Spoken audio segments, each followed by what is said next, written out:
So ప్రస్తుతం మనతో రుద్రస్వామి అలాగే రాధిక గారు ఉన్నారు. వాళ్ళు ఎలా ఫీల్ అవుతున్నారు అఘోరి అరెస్ట్ పైన ఇదంతా కూడా మాట్లాడదాం. నమస్కారం అండి. గురుగారు, మొత్తానికి అరెస్ట్ చేయించారు. పోరాడి పోరాడి చాలా లాంగ్ టైం నుంచి మీరు ఒక్కలే పోరాడుతూ ఉన్నారు దీనిపైన బయటకు వచ్చి. సో ఇంతకీ మీరు సనాతన ధర్మాన్ని కాపాడినట్టేనా? ప్రజలందరికీ తెలిసిందే సనాతన ధర్మం కాపాడినామని. సనాతన ధర్మం పేరిట ఎవరైనా ముందుకు వస్తే వాళ్ళకి ఖచ్చితంగా మనం గుణపాఠం నేర్పిస్తామని.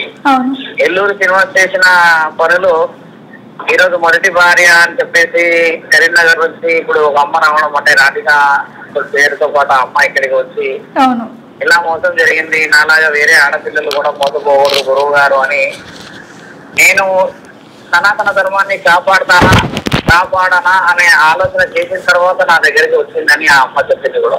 ఎందుకంటే ఎందరో ఛానళ్లలో ఎన్నో మాట్లాడుతూ ఉంటారు, కానీ నేను మాట్లాడిన దానికి ఆ అమ్మ స్పందించింది అని అంటే సనాతన ధర్మం బతికే ఉందని అర్థం అమ్మ. కాబట్టి ఎల్లూరు శ్రీనివాస్ లాంటి వాళ్ళని చెక్కుపెట్టడానికి ఒక ఆడపిల్ల చేతిలో వాడికి రాసి ఉన్నది అనేది వాడు ఊహించుకోలేడు. వాడు ఏం చేశాడు, ఎల్లూరు శ్రీనివాస్ చేసిన దాష్టికమైన పనులన్నింటికి పరమశివుడు పేరు పెట్టుకోవడాలు, వాళ్ళకి ప్రజలకి నిజంగా న్యాయం జరిగిందని అమ్మ. సోమవారం రోజు ప్రెస్ మీట్ పెట్టినప్పుడు మనము ఖచ్చితంగా గెలుపు మనదే అని చాలా తక్కువ శాతం మంది అనుకున్నారు. ఇట్లా ఇట్లా వందల్లో చూసినాం అని చెప్పి చాలా మంది అన్నారు.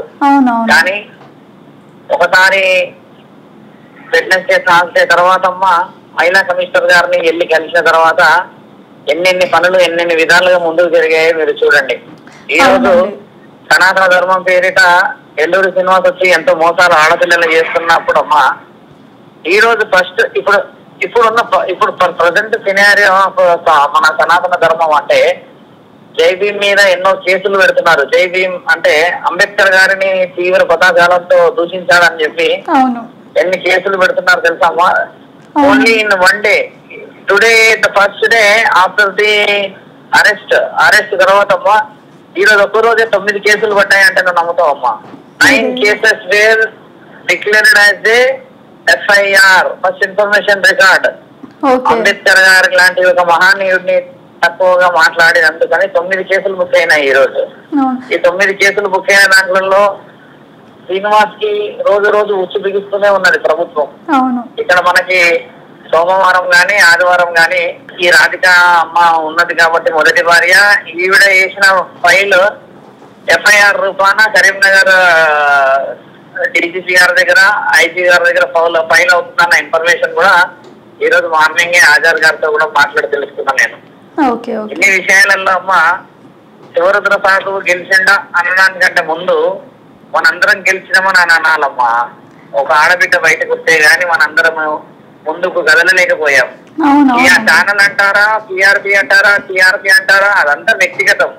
కానీ మీరందరూ కూడా ఒక ఆడబిడ్డకు మోసం జరిగింది, ఎల్లూరు శ్రీనివాస్ మోసగాడు అని చెప్తేనే కదా కెమెరాలు పట్టుకొని వచ్చింది. అవునండి, అంతే కదా. విషయం లేని మీరందరూ కూడా రారు కదా తల్లి. కాబట్టి ఏంటంటే ఆ అమ్మని చాలా ఇబ్బంది పెట్టారు. మొదట్లో మాస్క్ తీయలేదని, దొంగదని, ఎక్కడదని అదని చెప్తే నేనేమన్నాను, ఒకదానితో ఒకటి మాట్లాడాలమ్మా.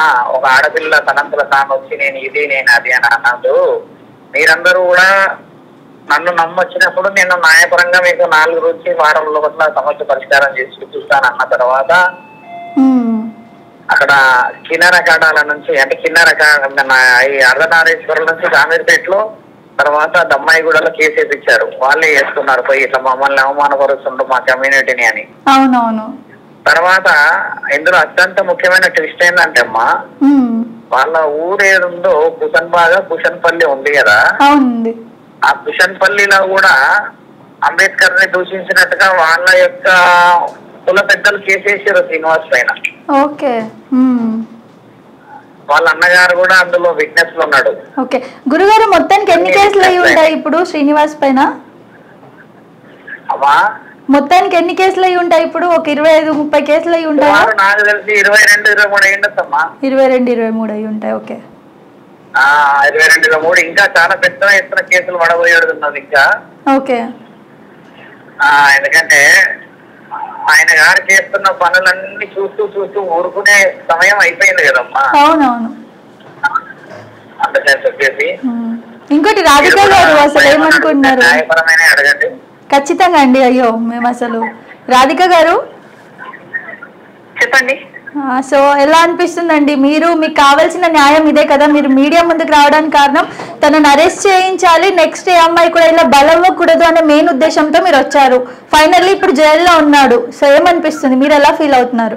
ఇదైతే సగం హ్యాపీనెస్ ఇస్తుంది మేడం. ఓకే, ఎందుకంటే ఇంకా చట్టం అంటే కోర్టు చేయాల్సింది ఇంకా పని ఉంది. తనకి ఉరి శిక్ష పడిన తర్వాత కదా. ఓకే, నేను వచ్చిన దానికి ఒక అర్థం. ఇప్పుడు నాతో పాటు కొట్లాడిన గురువు గారు గాని, ఆజాద్ అడ్వకేట్ గారు గాని, నా ఫ్యామిలీ మెంబర్స్ గాని, నా బ్రదర్స్, అంకుల్స్, అంత ఒక ఆడపిల్ల కోసం కొట్లాడినంత వృధా కావద్దు అనే కదా నేను ముందుకు వచ్చాను. ఫస్ట్ ఉరి శిక్ష పడాలి. సో అంటే మీరు ఇప్పుడు ఒక 20 ఏళ్ల శిక్ష పడుతుంది అని చెప్పేసి మేము వినడం జరిగింది. అంటే మీరు ఉరి శిక్ష కోరుకుంటున్నారా? కంపల్సరీగా. ఓకే, అంటే ఉరి శిక్ష వేసే అంత ఉండదేమో. గురుగారు మీరు చెప్పండి, ఉరి శిక్ష అంటున్నారు రాధిక గారు. అంటే అంటే ఆ అమ్మ కోపం అలాంటిది.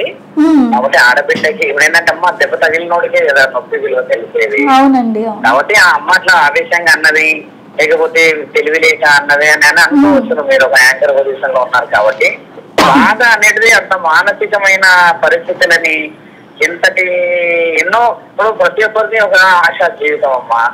దాన్ని ఒక్కసారి చిన్న భిన్నం చేస్తే మన ప్రాణాలకి ముప్పొచ్చిందని తెలిస్తే అవతల వ్యక్తి ప్రాణాల గురించి తక్కువ వేసి మాట్లాడడం అనేది సహజంగా చూసేది. చట్టపరంగా నిర్ణయాలు వేరేలాగా ఉన్నాయి.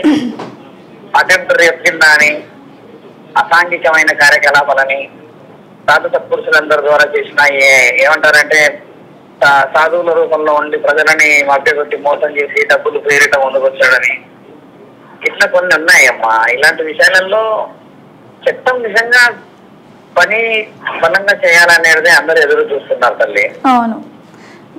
రాధిక గారు మీరు అడిగిన రాధిక గారిని అడగండి. ఇంకా ఆవిడ గారే ఇంకా ఎన్నో విషయాలు చెప్పాలి. కాబట్టి ఎల్లూరు శ్రీనివాస్ నేను అఘోర రూపం పెట్టొద్దు అని పట్టుకోగలిగిన. మిగతాదంతా చట్టంలో ఉన్న పనే ఈ అమ్మలో ఈయన చేసే నిర్ణయాలే ముఖ్యమైనవి. అవును. రాధిక గారు చెప్పండి.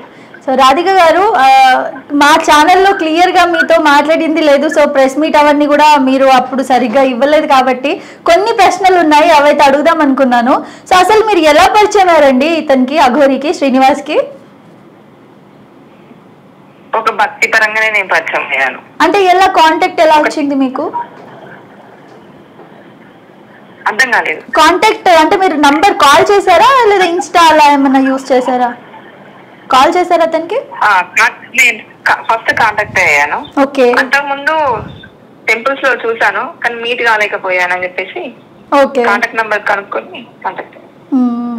అయితే అతను ఏమన్నాడంటే ఒక వీడియో చేసినప్పుడు రిలీజ్ చేసినప్పుడు తను ఏమన్నాడు అని అంటే తన రికార్డింగ్స్ బయట పెట్టట్లేదు, నావే పెడుతుందని తను మిమ్మల్ని బ్లేమ్ చేయడం జరిగింది కదా. తాళి కట్టలేదు అది ఇదని. మీరు క్లియర్ గా తాళి కూడా చూపించారు. సో తాళి ఎక్కడ కట్టాడు, ఏం చెప్పి కట్టాడు? ఇక్కడ మాకు ఊరిలో చివరిన టెంపుల్ ఉంటుంది. ఆ టెంపుల్లో హలో వినిపిస్తుందండి, వింటున్నాను, చెప్పండి. మా ఊరి చివరిన టెంపుల్ ఉంటుంది. ఆ టెంపుల్ లో మేము కలిసాము. అక్కడ జరిగింది ఇదంతా. అంటే ఏం చెప్పాడు? పెళ్లి చేసుకున్నా అని చెప్పాడా లేదా ఇది నా అంటే ఏం చెప్పి కట్టాడు మీకు తాళి? ఫస్ట్ అలా ఏం చెప్పలేదు, అట్లా ఏం చెప్పలేదు. నార్మల్ గా మాట్లాడుతూ ఉంటే ఇదంతా చేసేసాడు. ఓకే, అంటే తాళి కట్టేశాడు. Okay okay. తర్వాత మళ్ళీ వర్షిని గురించి తెలిసినప్పుడు ఏమనుకున్నారు? మీరు మాట్లాడారా? అంటే ఏంటి ఇదంతా, నాకు తాళి కట్టావు సేమ్ అలాగే అమ్మాయి కూడా కట్టావేంటి అని అడిగారా మీరు? అంటే నాకు మొన్న ఆ అమ్మాయి అంటే 15 days బ్యాక్ పెళ్లి రిలీజ్ చేసిన తర్వాతనే నేను వచ్చాను బయటకి. అవునవును. అంతకు ముందు వరకు నాకేం చెప్పలేదు వర్షిని గురించి. ఓకే. సో ముత్యాలమ్మ టెంపుల్ తర్వాత నుంచే ఇప్పుడు మన గురుగారు రుద్రస్వామి గారు కానివ్వండి, ఇంకా వేరే వాళ్ళందరూ కూడా బయటకు వచ్చి అలా నగ్నంగా తిరగడం కరెక్ట్ కాదు అని చెప్పేసి చాలా రకాలుగా తనపై వచ్చి ఫస్ట్ అమ్మాయి అని, తర్వాత ట్రాన్స్జెండర్ అని ఇలా వీడియోస్ ముందు నుంచి వస్తూనే ఉన్నాయి కదా. ఆ తర్వాతే కదా మీరు కలిశారు. ఈ 2025లో జనవరిలో కదా మీరు కలిసింది. మరి మీకు ఎలా నమ్మాలనిపించింది అంటే తనని? లేదు లేదు లేదు, నేను అంత ముందే నవంబర్ ఎండింగ్ లో నేను కలిసాను. అప్పటికైనా నవంబర్ ఎండింగ్ అయినా కూడా అతనిపై విమర్శలు ఉన్నాయి కదా. హలో, అర్థం కాలేదు. ఇప్పుడు మీరు నవంబర్ లో కలిసినా కూడా అంతకు ముందే అతనిపై విమర్శలు ఉన్నాయి కదా, అంటే మీరు ఎలా దైవభక్తి పరంగా వెళ్ళారా? విమర్శలు అనేది నేను చూడలే గానీ తన మీదనైతే పాజిటివ్ గానే విన్నా నేను అంతకు ముందు. ఓకే, పాజిటివ్ నే విన్నాను కాబట్టి నేను అదే పరంగా భక్తి పరంగానే నేను వెళ్ళాను. సో ఫైనల్లీ ఉరి శిక్ష పడాలని అయితే కోరుకుంటున్నారు అఘోరికి? కోరుకుంటున్నాను మేడం, ఎందుకంటే ఇంకా మిగతా ఆడపిల్లలకి ఇలా జరగదు. ఓకే ఓకే అండి, థ్యాంక్ యూ సో మచ్ అండి. ఉన్నారు ఆయన లిస్ట్ లో చాలా మంది ఉన్నారు. ఓకే, అంటే మీకు తెలుసా అండి వాళ్ళు, అంటే ఏంటి తెలిసిన వాళ్ళు ఉన్నారా మీకు? అంటే నాకు తెలిసిన వాళ్ళు లేరు కానీ బట్ అప్రోచ్ అయితే అవుతున్నారు నాకు. నేను నిన్న మీడియాలో కూడా అదే చెప్పినాను. ఓకే, ఇంకా ముందు ప్రూఫ్ నేను బయటకు వస్తాను. ఓకే, ఇంకోటి వర్షిని కూడా మీతో మాట్లాడింది కాల్లో అని చెప్పేసి విన్నాం, అది నిజమా అండి? అవును, వీళ్ళు మాట్లాడింది అంటే వేరే రకంగా మాట్లాడింది. తను ఒక గురువు గారు ఇలా చేశారు అని చెప్పేసి టాక్ వచ్చింది కదా ఆ మధ్యన. అవునవును, ఒక గురువు గారు తనని ఇలా హరాస్ చేశారు ఇలా అని చెప్పింది కదా. అవునవును చెప్పింది. ఆ విషయంలో నన్ను కొన్ని సలహాలు అడగడానికి నాకు కాంటాక్ట్ అయ్యారు. నాకు అప్పటికి తెలీదు. ఒక ఆడపిల్లగా ఒక బాధితురాలుగా తనని కాపాడాలనంటే సరే ఫస్ట్ తనకి ఏమైందో తెలుసుకుందాం అని చెప్పేసి నాకు తెలిసిన విధంగా తనని అడిగిన, నేను అడిగి తెలుసుకున్నాను అంతే.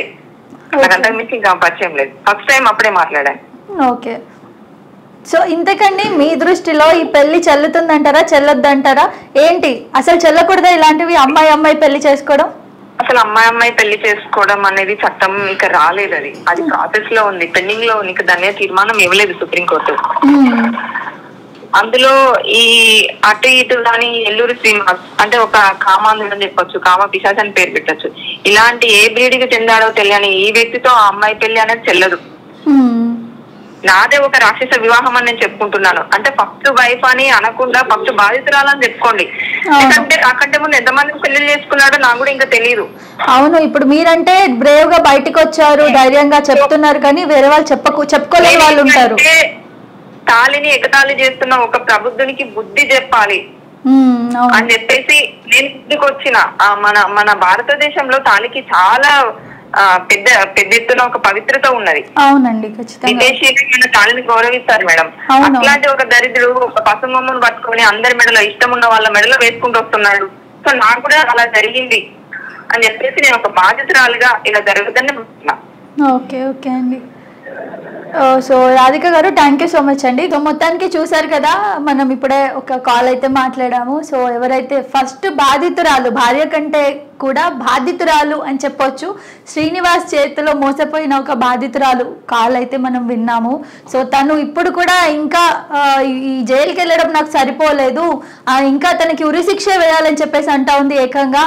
అండ్ నిజం చెప్పాలి అని అంటే ఇలాంటి వాళ్ళు చాలా మంది బాబాలు వీళ్ళందరూ కూడా బయట ఉన్నారు, తిరుగుతున్నారు. అండ్ మన జనాలు ఎవరైతే ఉన్నారో పిచ్చి జనాలు నమ్ముతూనే ఉన్నారు. సో ఒక అడ్వకేట్ అయ్యుండి తనే నమ్మింది అని అంటే ఎంతలా నమ్మించాడు ఆడు శ్రీనివాస్ గారు అన్నది అయితే మనం ముఖ్యంగా మాట్లాడాలి.